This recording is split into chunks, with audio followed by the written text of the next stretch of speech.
Hey, what's up guys? This is Caleb with DSLR Video Shooter. Today we're doing another question episode, and today's question has to do with camera cards. So here's the question. Are multiple 16 gigabyte cards better than one or two 32 gigabyte or 64 gigabyte memory cards? If so, why?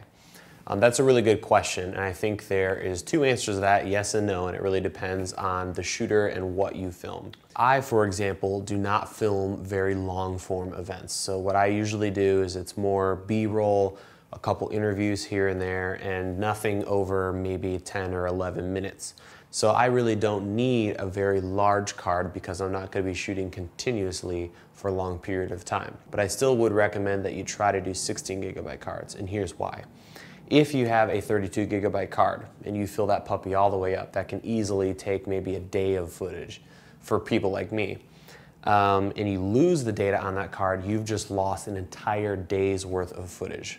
Whereas if you film with 16 gigabyte or even 8 gigabyte cards, that forces you to swap out cards. So even if you have a card go bad, you're still gonna have multiple cards of footage and you're not gonna lose a giant amount of data.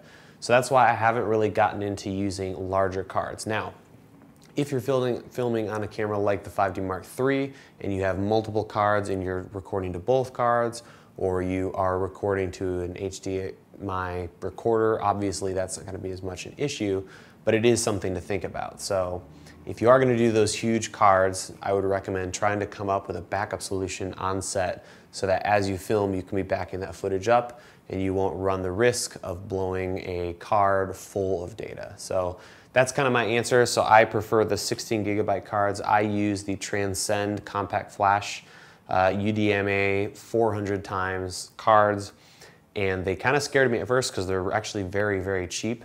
But they've worked fantastically for me. I have 3 of them and none of them have failed yet. So those are so far my favorite card. And I do have, the SanDisk Extreme cards. Those are fantastic as well, but they're a lot more expensive. So I hope that answers the question.